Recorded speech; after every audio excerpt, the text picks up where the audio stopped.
এই আন্দোলনটা শুধু জনগণ আর ছাত্র সমাজ না, সমন্বয়, এইটার সাথে সেনাবাহিনী অবদান ছিল। সেনাবাহিনী ছিল বলেই আন্দোলনটা তুঙ্গের থেকে একটা মাত্রায় গিয়েছে। তা না হলে যে ম্যাসাকারটা হতো, সেখানে জয় পরাজয় কি হতো, বড় কথা, বড় কথা হলো দেশটা একটা ধ্বংসের মধ্যে চলে যেত। সুতরাং স্লোগানটা চেঞ্জ করেন এখান থেকে। এই আন্দোলনে হতো না যদি বিএনপি জামাতের প্রত্যক্ষ সমর্থন না থাকতো, অন্যান্য সমর্থন না থাকতো, সম্মিলিত প্রচেষ্টায়, তাহলে বলতে হবে ছাত্র জনতা রাজনৈতিক দল সেনাবাহিনী সম্মিলিত প্রচেষ্টা এটা হয়েছে, তখনই মনে হবে একটা আন্দোলন হয়েছে। প্রথম জিনিস হলো যে এই আন্দোলনটা কিসের ছিল? ছাত্র জনতা। ভুল। ছাত্র জনতা এবং সেনাবাহিনী, তারা চূড়ান্ত বিজয়ের ক্ষেত্রে সেনাবাহিনীর অবদানটা ছিল সবচেয়ে বেশি।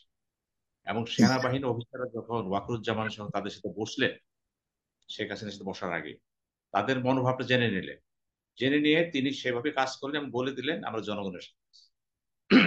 আজকে স্বীকার করে নিতে হবে সবাইকে, সমন্বয়কারীতে সবাইকে, এই আন্দোলনটা শুধু জনগণ আর ছাত্র সমাজ না, সমন্বয়, এইটার সাথে সেনাবাহিনী অবদান ছিল। সেনাবাহিনী ছিল বলেই আন্দোলনটা তুঙ্গের থেকে একটা মাত্রায় গিয়েছে। তা না হলে যে ম্যাসাকারটা হতো, সেখানে জয় পরাজয় কি হতো, বড় কথা, বড় কথা হলো দেশটা একটা ধ্বংসের মধ্যে চলে যেত। সুতরাং স্লোগানটা চেঞ্জ করেন এখান থেকে। এই এখন থেকে বলবেন ছাত্র জনতা সেনাবাহিনী, তাহলে আন্দোলনের মুখোশটা ঠিক হবে কিন্তু। এবং ওয়াকরুজ্জামান সাহেব সেনাবাহিনীকে নিয়ে অনেক অনেক কথা বলতেছেন এখানে, কিন্তু একটা কথা বুঝতেছে না, উনি যখন বলে নিলেন, যখন শেখ হাসিনা চলে গেল, যে আমি দায়িত্ব নিলাম, অর্থাৎ প্রধানমন্ত্রী পদ খালি হয়ে গেছে, কিন্তু উনি কিন্তু দৃঢ়তা, তার সততা এবং অত্যন্ত কৌশলী হিসেবে এটা করেছেন। নাও তো করতে পারতেন। এই যে দেখেন, আজকেও দেখলাম কিছু সামরিক অফিসারকে অবসরে পাঠানো হয়েছে। উনি দেখছেন তো, উনি আস্তে আস্তে জিনিসটা গুছিয়ে আনতেছেন। এবং সেনাবাহিনীকে গুছানো যে তো কঠিন ব্যাপার, এই ব্যাপারে তো ডক্টর ফয়েজ যে কথাগুলো বললেন, আমি তো একমত তার সাথে। এখানে হুইমসের কথা বলবেন না, একটা কঠিন জায়গায় হাত দিয়েছেন। কেন ডক্টর ইনুস তার কথা শুনতেছে? কারণ ডক্টর ইনুস মূলত উত্থানটা কি, উত্থান ছাত্র সমাজ বা আন্দোলনটা, কিন্তু ক্ষমতা টিকে থাকতে কিন্তু সেনাবাহিনী জরুরি ছিল। এবং তাকে তার অ্যাডভাইস দিচ্ছেন, দিচ্ছেন। এই যে বলে সম্মিলিত প্রচেষ্টা, কিন্তু এখানে এখন সময়টার কথা বলা হচ্ছে। কিন্তু আমরা এখানে কিন্তু একটা কথা হচ্ছে, কতদিন সময় নেবে? প্রত্যেক রাজনৈতিক দলই কিন্তু বলবে সময় নেবে। কারণ এই যে বলা হলো ছাত্র দলের কথা বলা হলো, আমি যদি জিজ্ঞেস করি বাংলাদেশ ছাত্র দলের অবস্থানটা কি আছে, এটা ছোট দল। এই মুহূর্তে নির্বাচন যদি হয়, যেভাবেই করেন না কেন, বিএনপি বিপুল ভোটে পাশ করে যাবে। তো শত্রু যে কোনো লোকই তো বলবে এটা। সুতরাং বিএনপির এত বড় অবস্থান থাকার পরও ছাত্র দলের ভূমিকাটা নিয়ে কিন্তু কথা হচ্ছে না, রাশেদদের ভূমিকা নিয়ে কথা হচ্ছে না, শিবির নিয়ে কথা হচ্ছে না। বলছে কে বলতেছে? এগুলি বলতেছে তাদের দলে। কিন্তু আমি কেন বলবো যে এটা স্যাবোটাজ হচ্ছে? নো, স্বীকার করেন সেটাও, যারা সমন্বয়কারী তাদের বয়স কম, অনেক বয়স কম, তারা অনেক কিছু ভুল করতে পারে। কিন্তু এমন ভুল কি করবে যে ভুলের কারণে মূল দলকে আঘাতপ্রাপ্ত হবে? হবে না। এগুলো বুঝতে হবে, মাত্রা ছাড়ানো ঠিক না কিন্তু। এখন তারা যদি দল করে করতেই পারে, কিন্তু দলের ক্ষেত্রে আমরা দেখতেছি যে সমস্ত প্রক্রিয়া চলতেছে, দল তো হতেই পারে, দল তো আছে এখানে। এই যে বলা হচ্ছে সংস্কার, বিএনপি 30 দফা 31 দফা দিয়ে, প্রত্যেক দলের দফা আছে কিন্তু সংস্কার নিয়ে, কিন্তু সেগুলো গুরুত্ব দেন। এখন সংস্কার কমিটি করা হলো, কেমনে কি করা হবে? প্রশ্ন হলো, রাজনীতিবিদদেরকে যত দূরে সরাই দিবেন, সমস্যা বেড়ে যাবে কিন্তু। এই 6টা কমিটি যে রিপোর্ট দিবে, আপনি যদি স্বাধীনতা পর এই পর্যন্ত রিপোর্ট দেখেন, সমস্ত কমিটি মিলে দেখেন, যারা নতুন সব কথা সেখানে আছে, শুধু নাই কি বাস্তবায়ন নাই। এই যে 2007 সালে যে আইলো ক্ষমতা আসলো, যারা চেষ্টা করে নাই, চেষ্টা করেছে তো। কমিশন বড় কথা না, আজকে বদিউল আলম মুজলে জিজ্ঞেস করেন, উনি তো আগেও সুপারিশ করেছিল, মানা হচ্ছে না। নির্বাচন কমিশনের কথা বলেন, একটা ভালো বসায় দেন নির্বাচন কমিশনার, সাথে করে চিফ চেহারা ঘুরে যাবে কিন্তু। আপনি পুলিশ নিয়ন্ত্রণ করেন, আপনি নির্বাচন কমিশনকে স্বাধীনতা দেন, তাদের বাজেটটা সংসদে আসতে দেন, সুপ্রিম কোর্টে বাজেট আসতে দেন, এবং নিম্ন আদালতগুলি পাঠিয়ে দেন সুপ্রিম কোর্টের কাছে। সংস্কারের জন্য সুপারিশ করা আছে তো, ইশতেহার সাহেব করে নাই? করেছিল। সুপারিশ তো করা আছে, নতুন দরকার নাই তো। শুধু বসে বসেন, বসে আনেন এবং দলগুলির সাথে বসে, এই যে সময় আছে আমরা এই করতে চাই। এই জন্য যদি আপনি আবার দল বসায় করতে মনে হয় যে এই সরকারই করলো, করার কিচ্ছু নাই। একটি পয়েন্ট আপনি দিতে করতে পারবেন না, সব দেওয়া আছে কিন্তু। সংবিধান সংশোধন করবে, বিএনপির সুপারিশ আছে, অন্যান্য দলের সুপারিশ আছে, জামাতের সুপারিশ আছে, সব মিলে দেন। নতুন ভাবে তো বলতে হবে না যে এইখানে কাটাছেটা করবেন। অনেকে বলতেছে রিরাইট করতে হবে, বলতে পারেন, কিন্তু সরকার যেটা বলছে আমি একমত, এটা সংস্কার হবে, রিরাইট হবে কেন? এখন রিরাইট সংখ্যাটা কি? এগুলি নিয়ে কথা আছে। রাষ্ট্রবিজ্ঞান আইনের কথাগুলি তো সাধারণ লোক বলতেছে, এগুলি তো বক্তৃতার বিষয় না, এগুলি বুঝার ব্যাপার তো কিন্তু। এখন সেই জন্যই বললাম, আপনি প্রশাসন সংস্কারের কথা বলছেন, আপনি দেখেন তো অ্যাপয়েন্টমেন্ট গুলো হচ্ছে, কিন্তু আমি গুরুত্ব হাত দিচ্ছি। এখন আপনি হাত দিবেন কোথায়? হাত দিবেন আপনার সরকারের সবচেয়ে গুরুত্বপূর্ণ জিনিস হচ্ছে পাবলিক সার্ভিস কমিশন, যেখানে রিক্রুটমেন্ট হয়। তো রিক্রুটমেন্টের গলদ আছে। কেন গলদ আছে? সেখানে আওয়ামীকরণ করা হয়েছিল এবং এমন সমস্ত লোক অ্যাপয়েন্টমেন্ট দেওয়া হয়েছিল সেখানে, তারা ছিল দলীয় লোক। ওখানে দিয়েন না, এখানে এমন সমস্ত লোক পাঠান যাদের ইন্টিগ্রিটি নিয়ে প্রশ্ন দেখা দিবে না। সিভিল সার্ভিস এখন এমন লোক আছে যাদের জাতি গর্ব করতে পারে। আপনি পিএডিসি কথা আসেন না, বাংলাদেশ যে আপনি পাবলিক ট্রেনিং সেন্টার, আমি তো এই সমস্ত জায়গায় বক্তৃতা দিতে পারি, ওখানে যা যোগ্য লোক বসায় দেন, এমডিএস ঠিক মতো করে দেন, চেহারা ঘুরে যাবে। সংস্কার বলতে কি বোঝা? হাত দিয়েন না। ওই জনপ্রশাসন মন্ত্রণালয়কে বলবেন ইন্ডিপেন্ডেন্স দিয়ে দেন, হাত দিয়েন না। এখন পাবলিক সার্ভিস কমিশন, বিভিন্ন ট্রেনিং ইনস্টিটিউট গুলো জনপ্রশাসন মন্ত্রণালয় যে আছে তাদের আন্ডার আছে, এবং সেখানে কোঅর্ডিনেশন আছে। এগুলি সংস্কারের দরকার নাই তো, ইমপ্লিমেন্টেশন। আমি আবারও বলতেছি, যারা সংস্কারের ধোঁয়া তুলছেন, অতি ধোঁয়া তুলে ফেলেছেন। আমরা রাষ্ট্রের সাথে জড়িত, আমাদের তো বয়স হয়েছে, রাষ্ট্র তো আমরাও দেখেছি, রাজনীতি আমরাও দেখেছি। আমাদের কাছে মনে হচ্ছে অতি কথন, অতি বচন, ঘুরে ফিরে যা লাউ তাই কুদু হবে। বিএনপি যে দফাগুলো দিয়েছে, আমি ডক্টর ফয়েজকে জিজ্ঞেস করবো, আপনার দিক বসেন নাই, বলেন নাই? আপনার বলেন এক দুইটার বেশি প্রধান যাবে না, বলছেন তো। আপনার অনেকগুলি সংস্কারের কথা বলেছেন, আমি ভালোভাবে পরিচিত এগুলি। তো আপনাদের জিজ্ঞেস করি, নতুন কি আছে? কি সংসদে কি আনবেন? উচ্চ পরিষদ আর প্রফেশনাল রিপ্রেজেন্টেশন নিয়ে আসছেন না কেন? ইলেকশন কমিশন বলে দেন নির্বাচনটা কিভাবে করবেন, পুলিশকে ব্যবহার করা যাবে না, স্বাধীনতা দিয়ে দেন, রাজনীতিবিদের হাত দিবে না। এখন দিবে না, কিন্তু পরে দিবে তো। রাজনীতিবিদের চরিত্র ঠিক করতে হবে না? তারা কি দলে, আমি ফয়েজকে জিজ্ঞেস, ডক্টর ফয়েজকে জিজ্ঞেস করি, রাষ্ট্রপতি জিজ্ঞেস করি, জামাত সাহেব জিজ্ঞেস করি, দলের বিরুদ্ধে গণতন্ত্র আছে? এটা রাষ্ট্র করে দিবে? আপনার দলে আপনি কথা বলতে পারেন? পারেন না। রাষ্ট্রের কথা বলতেছেন তো আপনি। আপনার দল ঠিক করেন, দল ঠিক করেন, দেখবেন নমিনেশন কারা পায়। এই ডক্টর ফয়েজ কি নমিনেশন পাবে? আমার শিওর আমার আমার আমার দল ঠিক আছে স্যার। পাবেন আপনি। এক মিনিট কথা শেষ করি। আমি বলছি জি, আমাদের নমিনেশন। দলে এই সংকট নাই। আমাদের দলে এই সংকট নাই যে কাকে প্রার্থী করতে হবে, বা গণতান্ত্রিক পরিবেশ নিয়ে কোনো সমস্যা আছে বলে আমরা এখন পর্যন্ত মনে করি না। আমি আমার কথা শেষ করতে দেন, আমি আপনার একা বলি না কিন্তু। জি জি আপনার জি, হইতে পারে, শুক্রিয়া। আপনার আপনারা শুনেন, জামাত ইসলাম অনেকগুলো ক্ষেত্রে উদাহরণ স্বরূপ। আমি সব জায়গায় বলি, আপনারা যে কাঠামো দল চালাচ্ছেন, যদি এই কাঠামোতে নিয়মিত অন্য দল চলতো, সংকট থাকতো না। আমি আপনার সাথে একমত। প্রশ্ন হচ্ছে যে বিএনপিতে যারা পরিশ্রম করলো, এই সংকটে খাটলো, তারা নমিনেশন পাবে? আমি যে পয়েন্টের ভয়েস আজকে তে খাটতেছে, যান ফাটাই দিতেছে দলের জন্য, দেশের জাতির জন্য, কিন্তু তিনি নমিনেশন না পায়, আমি তো মনে ব্যথা পাবো। তাহলে দেখেন, ওই যে নমিনেশনের সময় যে ক্যাটাগরি বাণিজ্যটা হয়, এই বাণিজ্য তো টাকার না তো।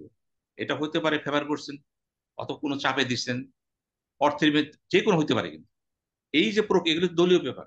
দলীয় ব্যাপারগুলো দল ঠিক করবে, রাষ্ট্র কি করবে এখানে? আইন তো কত করা আছে, ইলেকশন কমিশন কোন আইন করছে? 30% মহিলা দিতে, 33% দিছে কোন দল? ওই যে মহিলা কোটা কেন আছে বাংলাদেশে? এই জন্যই আছে। রাজনীতিতে দেখেন, প্রশাসনে মহিলা আগে গেছে, মেডিকেল আগে গেছে, কিন্তু পলিটিক্স পিছিয়ে আছে কেন? আপনাদের মহিলা দল আছে, যুব মহিলা দল আছে, তাহলে আপনারা কেন আবার কোটাতে গেলেন? এই কোটা কি আপনাদের উন্নতির প্রতীক? এই কোটা কি থাকা উচিত? কোটাটা বাদ দিয়ে আপনারা বলেন প্রত্যেক দলে বাধ্যতামূলক নমিনেশন মহিলাকে দিতে হবে। এই সংস্কার করেন না। প্রশ্ন আছে, কিন্তু তো আছে। ইলেকশন কমিশন বলে দিছি তো। তা আপনি নতুন ভাবে কি লিখবেন? আপনি যা কিছু লিখবেন, এমন কিছু আনবেন আধ্যাত্মিক জগৎ থেকে, সব দেওয়া আছে কিন্তু। এখন প্রয়োজনটা কি? দলের সাথে বসেন, ওই কমিটি করেন, যে দলের সাথে বসে দেখেন কার কি আছে, নিয়ে নেন, ওইখানে একটা সিনপসিস করেন, সিনপসিস করে ফেলেন। এই কাজটা করেন না। নতুন ভাবে কাগজপত্র কলম খরচ করবেন, বুদ্ধিজীবী ডাকবেন, ছাত্র ডাকবেন, কি করতে পারি আমরা জানেন না কি করতে পারি? একজন 70 বছরের বৃদ্ধ লোককে যদি বলে যে বিয়ে ব্যাপারে আমাকে বলেন তো, বিয়ে কাহাকে বলে, সে হাসবে না কাঁদবে। সুতরাং রাষ্ট্রটা কিন্তু চলতে হবে আরো ম্যাচিউর হইতে। আপনার কমিটি করছেন ঠিক আছে, কিন্তু এই কমিটিতে অনেক কিছু, যেমন কনস্টিটিউশন কমিশন স্বাধীন রেখে দিচ্ছেন, উনি তো অনেক, উনি তো বলে দিচ্ছে কি কি করতে হবে। কমিশনকে আবার সাক্ষাৎকার কার নেবেন আপনি? ছাত্র জনতা নেবেন, কি সাক্ষাৎকার নেবেন? এইগুলি হচ্ছে সময়ের অপচয়, বেশি বুঝা, কম বুঝা। কারণ রাজনীতিবিদদের কিন্তু এই ক্যাবিনেটে বলছে, ডক্টর ইউনূস অত্যন্ত জ্ঞানীগুণী মানুষ, সবাই তাকে শ্রদ্ধা করে, আমিও তাকে ব্যক্তিগত শ্রদ্ধা করি। প্রশ্ন হচ্ছে, তিনি কিন্তু এই বলের লোক না। ক্ষমতা টানাটানি, উনি নোবেল সাহেবকে শান্তিতে পেয়েছেন গ্রামীণ ব্যাংকের, এটা কিন্তু অশান্তির জায়গা। রাজনীতি হচ্ছে অশান্তির জায়গা, তৃতীয় বিশ্বে বেশি করে। এখানে সামরিক বাহিনী আছে, শক্তি আছে, সামর্থ্য আছে, ভালো লোক আছে, এখানে কিন্তু দুষ্ট শিষ্টে পালন করতে পারবে। কিন্তু এনজিওতে তা করতে হয় না, এনজিওতে দিলাম দিলাম না কিন্তু। কাজে কতগুলো মৌলিক জিনিস আসতে পারবে নাকি? ওনাকে নিয়ে আসছেন, দেশের জন্য আসছে, উনি আসতে চায়নি, এবং এটাও বলছে আমি কিন্তু ভালো মতো থাকবো না। অর্থাৎ তাকে কিন্তু আমরা চাপাই দিচ্ছি। এরপরও বুঝতে হবে তার সীমাবদ্ধতা আছে। রাষ্ট্র পরিচালনা, সমস্যা বোঝা, রাজনীতি, ইকুয়েশন, এবং জিও আদতে পলিটিক্স। আসলে যে সিদ্ধান্তগুলি হচ্ছে উনি কি একাই সব সিদ্ধান্ত নেওয়ার সে সুযোগ পান কিনা বা সে সময় পান কিনা এই নিয়ে তো প্রশ্ন আছে। কারণ এখানে এটা সব উপদেষ্টাদের উদ্দেশ্য আদর্শ যে এক তাও না। এখানে অনেকেই উনি অনেক বিভিন্ন রকম, ইতিমধ্যে অনেক অনেক উপদেষ্টা ভিন্ন বিভিন্ন রকম মন্তব্য দিয়ে কিন্তু তাদের ভিন্ন রকম অবস্থানও ইতিমধ্যে তুলে ধরেছে বা করছে। তো আমি মনে করি যে এগুলি এই সম্পর্কে আরো বেশি সিরিয়াস এবং নিজেদেরকে আরো একটু স্পষ্ট হওয়া করা উচিত জনগণের কাছে, যেন জনগণও বিভ্রান্ত না হয়। একটু শেষ করতে চাই জনাব সিনহাবি সাহেব, যদি শেষ করেন। আমি একটা শেষ কথা বলে দিচ্ছি। জাতিসংঘে যাচ্ছেন আমাদের চিফ অ্যাডভাইজার। হুম, আমার মনে হয় জাতিসংঘের ইতিহাসে প্রথম এতগুলি ডেলিগেট দিতে যাচ্ছেন, সবাই কিন্তু সেদিন উপস্থিত থাকবে। কারণ নোবেল বিজয়ী ইউনূসের সম্মানে এটা হবে, কিন্তু ঐতিহাসিক মিটিং হবে। কিন্তু সেটা বক্তৃতার সময় সব দেশের প্রেসিডেন্ট থাকে না, কিন্তু বা সব চিফ থাকে না, এবার হুম, থাকবে। কিন্তু দেখেন ডেলিগেশনটা যেভাবে করা হয়েছে, ফরেন সেক্রেটারি নেই, ফরেন অ্যাডভাইজারও নেই। ধরে হুম, নিলাম নিউ ইয়র্কে আমাদের একটা অফিস আছে, ওয়াশিংটনে একটা আছে, তারপরেও কিন্তু কথা আছে। এখানে 7 জন আছে। এই 7 জনের মধ্যে দেখেন, যদি ফরেন সেক্রেটারি না হোক, ফরেন অ্যাডভাইজার, উনি তো chief head of the government, নিলে ভালো হতো। নেন নেই বলে যে উদ্ধার তা না, না নিলে কি হবে, কিন্তু নিলে ভালো হতো। এইভাবেই দেখেন অনেক জায়গায় কথা আসে তো। কারণ যদি বলেন উনি সবকিছু ঠিক করতেছে, আপনি বোকার স্বর্গে আছেন, ওনাকে তো ভুল করানো হতে পারে। এই জন্য যেগুলি সেটাই বলছি। ট্রান্সফার হচ্ছে হুম, তো, জন্য বললাম। আমি এখনো বলবো যে আপনি, আমি প্রফেসর ইউনূস সাহেবকে বলবো, আপনি জাতির গর্ব, আন্তর্জাতিক ব্যক্তিত্ব, আপনার এই সফরে আপনি নাম একটু হলেও পররাষ্ট্র উপদেষ্টাকে ইনক্লুড করে, যে আপনার হুম, সম্মান বাড়বে। কারণ আপনার আপনার মুখপাত্র তো সে, ওই ওয়াশিংটন আমাদের সে না তো, কিন্তু স্টেশনে সে আছে। এগুলি দেখতে ভালো লাগে। না নিলে কি হবে, আপনি তো নিচ্ছেন তো। আপনার সাথে যাচ্ছে না, জলবায়ু মন্ত্রী যাচ্ছে, ওই মন্ত্রী যাচ্ছে, ইভেন যারা যাচ্ছে যাবে। কিন্তু আপনার এই ডেলিগেশনে ফার্স্ট ডেলিগেশন কিন্তু আপনার। এখানে পররাষ্ট্র উপদেষ্টা বা পারতপক্ষে পররাষ্ট্র ফরেন সেক্রেটারি থাকলে ভালো। কিন্তু এইগুলি যদি আলোচনা না করেন, উনি যা করে সবই করে। উনি ভুল করতে পারে, উনি তো মানুষ, মানুষ মাত্র ভুল হয়। এবং উনি কিন্তু রাষ্ট্র পরিচালনার ক্ষেত্রে কিন্তু অতটা দক্ষ না। তারা ঘিরে আছে কারা, আমলাতন্ত্র।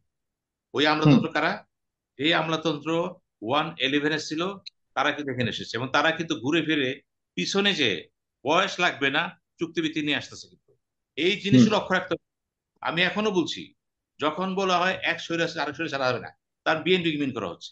কারণ বিএনপি তো 15 বছর স্ট্রাগল করলো, রক্ত তার বেশি গেছে। এমন আমারও তো আত্মীয় সেখানে আছে, 200-300 কেস খেয়েছে। এখন দেখেন, এখন সব যে আন্ডারমাইন করে ফেলার, রাশেদ যেটা বলতেছে আমি তো একমত। এখানেও ডক্টর ফয়েজকে বুঝতে হবে কিন্তু, যে একতরফা কথা বলা যাবে না। কিছু কিছু কথা যদি পার হয়ে যায়, ওগুলো কিন্তু ক্ষতি হয়ে যাবে কিন্তু। আমরাও চাচ্ছি যারা সমন্বয়কারী আছে, আমাদের ছোট ভাইয়ের মতন, কেউ আমাদের ছেলের মতন, তাদেরও বুঝতে হবে যে এই আন্দোলনে হতো না যদি বিএনপি জামাতের প্রত্যক্ষ সমর্থন না থাকতো, অন্যান্য সমর্থন না থাকতো, সম্মিলিত প্রচেষ্টায়। তাহলে বলতে হবে ছাত্র জনতা, রাজনৈতিক দল, সেনাবাহিনী, সম্মিলিত প্রচেষ্টা এটা হয়েছে, তখনই মনে হবে একটা আন্দোলন হয়েছে। পাশাপাশি এই যে ডক্টর ফয়েজ যেটা বললেন, বিপ্লবী সরকার, আমি তো বলবই না এটা, রাষ্ট্রবিজ্ঞান ছাত্র হিসেবে বলতেই পারবো না এটাকে। বিপ্লব হয়েছে, বিপ্লব উত্তর কিন্তু অবিপ্লবী সংস্কারমূলক সরকার বসেছে, যেই জন্য পদে পদে বাধা পাচ্ছেন। কিন্তু বাস্তবতা হচ্ছে আমাদেরকে কিন্তু সরকারকে সমর্থন করতে হবে, পাশাপাশি গঠনমূলক সমালোচনা করতে হবে, যাতে সরকার সংকটে না পড়ে। সমালোচনা অর্থেই না সংকটে ফেলে দেওয়া। এবং এটাও বুঝতে হবে সময় চান কত। জি। সময় সেটি, যে রাজনৈতিক দলগুলো যদি বড় সবাই মিলে 5 বছর দিবে, আমাদের কোনো অসুবিধা নেই।